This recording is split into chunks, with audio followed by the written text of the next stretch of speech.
Hello, welcome to a random off-the-cuff podcast all about EGX.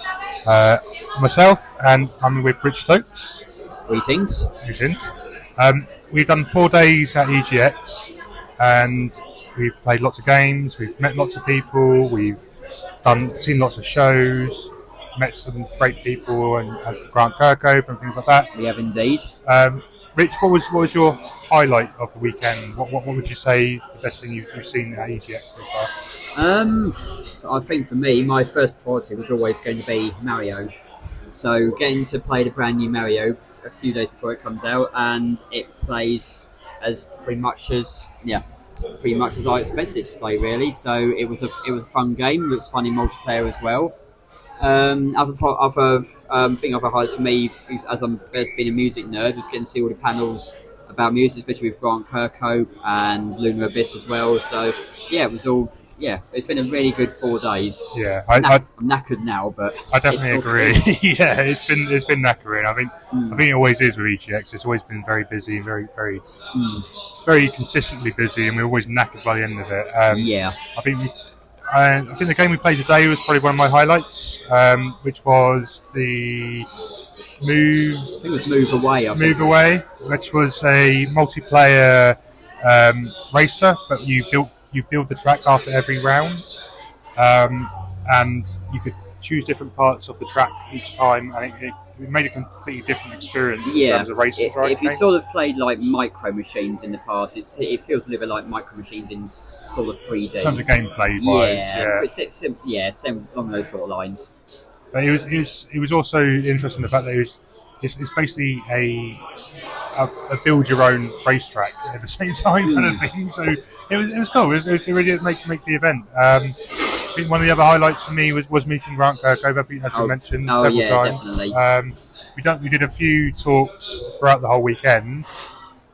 What would you think about the talks they've done? Anything because you went to the first event? Yeah, because I've literally, as soon as I walked through the door on Thursday morning, the first talk I headed to was a talk with the voice cast of the new Baldur's Gate, and that was quite interesting to how each factor got their roles and how they tried to portray each character. So and that was a really interesting thing to hear. And probably just something. Most of the panels I went to were a lot of mainly music and audio ones. So, and about 3 of them with Grant. Yeah, of course. Grant Kirkhope, if you didn't know, he was the music producer for Rare Games, mainly for GoldenEye, Banjo Kazooie, Tooie.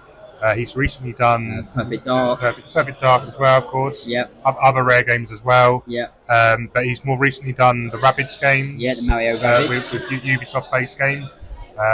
What did you think of the last talk about the Rabbids game? Is there anything you could impact on that? I think it was. I mean, the original plan was to also have lead director Davide Soliani there to talk about it as well. A shame he couldn't make it due to other reasons.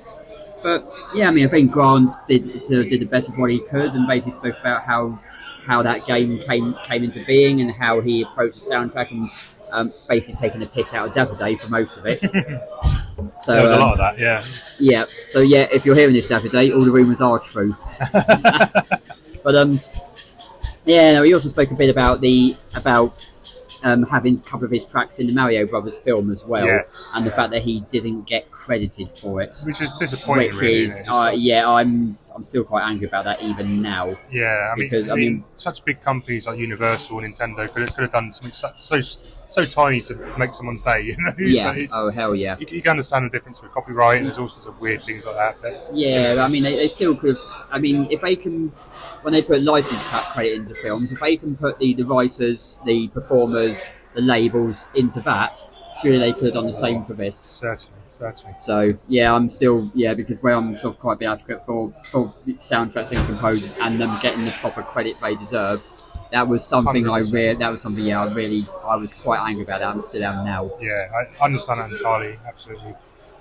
So over the whole EGX weekend, over the 4 days, we met a lot of people. Mm-hmm. Shout out to the guys we saw. We spent most of the weekend with Len. We also spent some time with Dan. down in his crew. Was it Blam and Juicy? Blam and Juicy, and also Grounded Tech. I don't know, changed his name to from Grounded Tech now as something else, but I'll figure that out and add it in the post so you guys can see fair enough. But thanks guys if you do listen to this.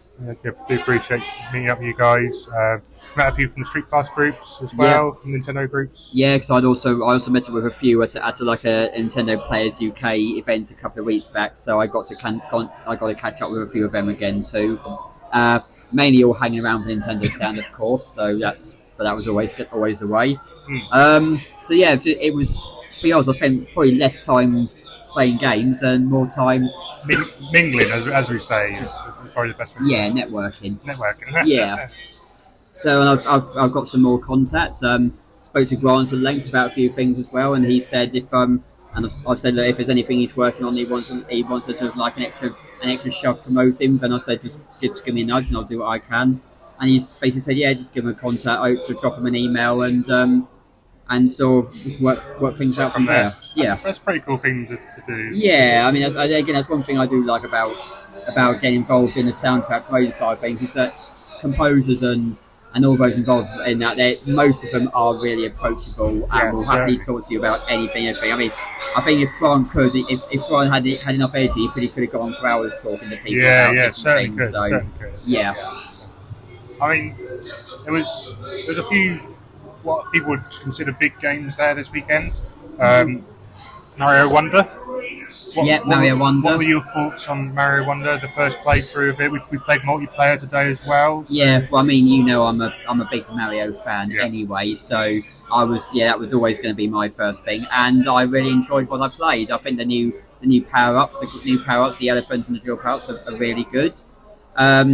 I think in terms of the character movement, feels a little bit more floaty than previous games. But it also feels like there's a lot to build on from the early levels we played. We only played like 3 or 4 levels. I said it to a lot of people I spoke to over the weekend when I said, what do you think of Wonder? But it's the character in the game. It's weird to describe because most Mario games do have character, but this one seems to have gone another level up on it. Keep coughing, and so do you. Yeah, it's been a long weekend of talking to a lot of people. I think we're trying to get their voice back. We're all starting to feel a bit hoarse now. A little bit hoarse. I'd say it's the character in the characters.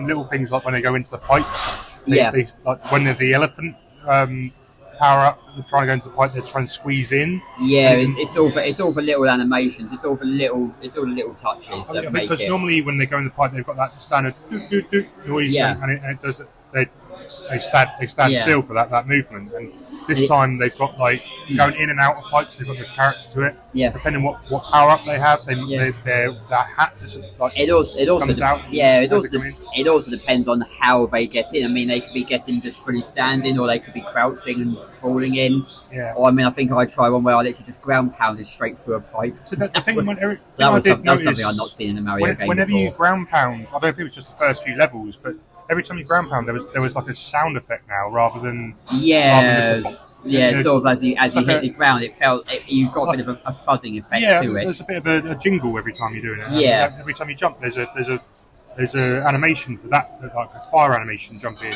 Yeah, there seems to be a lot more work on that side of the game. There's also at the start of the level they give you a set of badges that you can choose from to help you. So there's, I mean, we tried out ones where it lets us jump a little bit higher for our main jump. There's one that works that if we crouch for a few seconds, we can do a much higher jump. Similar to the same move in Mario Brothers 2 back on the original NES.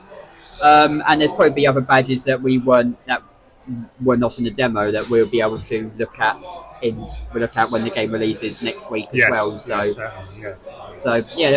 There's what we saw was only really like tip of the iceberg. I think there's a lot more to come when the game's released on Friday, isn't it? I think it is. Yeah, when the game's released on Friday. The game that's come out more sooner than that, Sonic Superstars. Yep.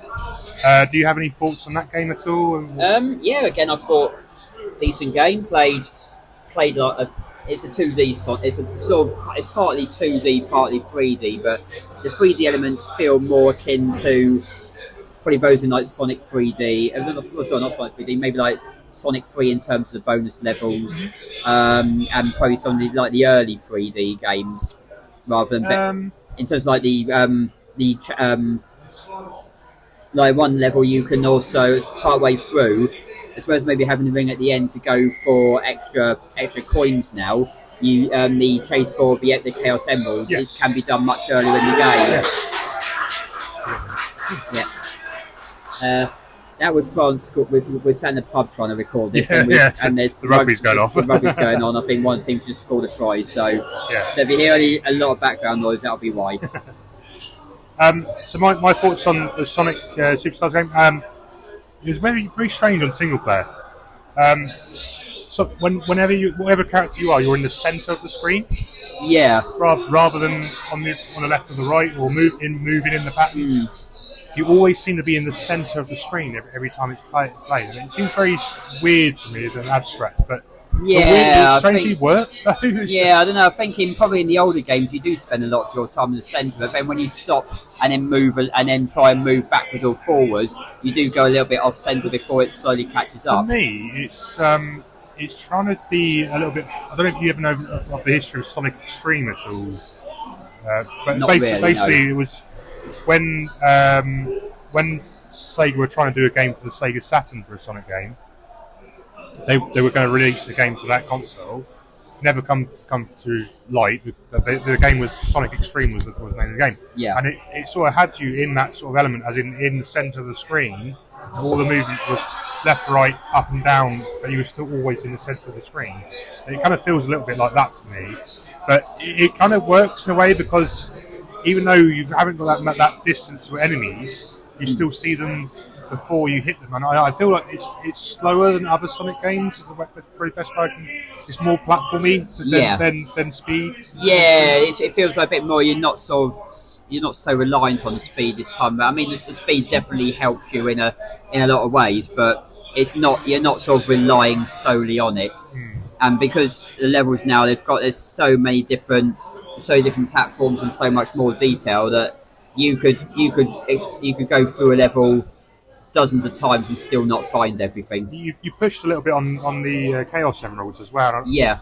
I don't know if it was just that level that you could only get one emerald, but the one I picked up when I played it, you've got a water element to the power up after completing the Chaos Emerald. I don't know if you got that. I'll be honest, I didn't really notice that, but if we did, then fair enough. It seems like you've got different elements for every single emerald, and this time we've got a water element, which on the first level there's lots of waterfalls going up and down. Yeah, so think like the waterfalls that would have been in like Green Hill Zone on the early Sonic games. Yeah. So this time you could use this water ability to travel up them. Yeah, you can go up and down, so you can explore different parts of the level you may not be able to explore normally. Yeah, so through normal jumping or through the springs. And there seems to be this medal collecting thing in the game. Yeah. Maybe it's an extra item. Yeah, and also the way the medal it can be also the way the medal collecting thing was played out when we played it. Especially in the first level, it's the actual levels you use to find the coins are very similar to those in Sonic 1 for finding the Chaos Emeralds. Very similar, I mean, even in terms of like where you turn to go and find things, I think one of them. It's definitely using from Sonic Origins, the recent 2D one, I think it is. I think so, yeah. A lot of the medal collecting in that sort of game, and also in Sonic Mania as well. There's a lot of medal collecting around the bonus stages as such. Okay. But you said this element of the game does sort of change it up, having that power up, though, the fact you can use it in different areas. Yeah. It's kind of like colours and using the colour abilities from that game. Yeah, I'll be honest, I haven't really played colours much, so I don't really know. You can only use the power-ups at certain locations in the game rather than being able to use it all the time as such. So maybe that's the best way to describe it. But yeah, overall, I think it's looking really good, and it's out on Tuesday. So it is. Of all things, it should be available to play for everyone by the time I upload this. So hopefully, I'll be picking that up and playing it on stream very soon. Yeah, I mean, I didn't realise it was out as early. I thought it wasn't out for another month yet. Me too. I thought I was a little bit surprised to find out. Oh, it's out on Tuesday. Brilliant. I mean, in terms of the rest of the show, I mean, apart from Mario and Sonic, the only other real so you can call the big hitters, the AAA stuff. It was probably Call of Duty. Modern Warfare 3 was there in a. It wasn't a huge booth, I don't think, but I didn't really have time to venture into that area. I didn't explore it either. No. I tried to a few times, but it was always busy. Yeah. Lots of queues. Yeah, we went past there several times. It's basically a beta playthrough of the thing that's available this weekend for everyone anyway. So. And they had a beta playthrough of the previous one there last year as well. Yes. So from what I gather, it's a very similar sort of setup. So it's like, what I'm saying is, you played one COD, you've played quite a few. Yeah, so. I think I'm the same opinion of that, to be honest. And the only other one there, really, which I think you could probably call a big franchise, I think was Prince of Persia. Yeah, I mean that was there. I mean, I've never been that interested in Prince of Persia. No, I mean games, I think it's probably more because you played it. Though, I played a lot of the Prince of Persia games on the PS2 and one of the early 2D ones as well. So that's a series that's always for me been quite familiar. But I've been more familiar with the 3D ones, whereas this time it takes more of not two-dimensional, but a side-scrolling approach. Yes, effectively. More like the original Prince of Persia. Yeah, so more akin to the original, but just updated with the more modern graphics and the more modern weapons and attacks. Yeah, I quite enjoyed what I played. Yeah, and I'd be interested to see where they take it further. But how the actual stand itself was set up was I'll be honest, it wasn't the best. I think it may have been that maybe it was a bit of a last minute shut together. Yeah, possibly. I think it may be something that the organisers went to Ubisoft and say, look, we know you've got this game coming up. Would you like to come and demo it? So sort of thing. So it's one of those. Yeah, so sometimes it can't be helped. So. Is there anything you could say about anything else you saw there? I mean, you went to a lot of the panels and stuff as went to a lot of panels. I mean, my personal ones was, as I mentioned earlier, was Baldur's Gate, listening to the voice actors. Yeah. I went and checked out a panel called Lunar Abyss, which is very much not necessarily a horror, but like a sort of like a creepy sort of game. I can't really think the best way to describe how it compared to others, because I didn't really see any gameplay trailers as such. A lot of it was all like concept art and cinematics. But I was talking to people who were narrative designers who actually wrote the story, and the audio team and some of the music team as well, and about how they all collaborated onto this project. We got to listen to a few pieces from the soundtrack as well. And then found out it was also and then they announced afterwards that it was also going to be released on vinyl. Yes. So that's something I'm definitely. That's your game. Yeah, and plus also the composer David Howson is someone I know pretty well as well. So this was a game I was always going to keep my eye on, and I also know one of the sound designers too, so that helps. And then we had all the grants panels as well. He did like a small panel in the the university section where he basically just gave a brief talk about his whole career and answer questions from like university students who are studying game design and that sort of thing.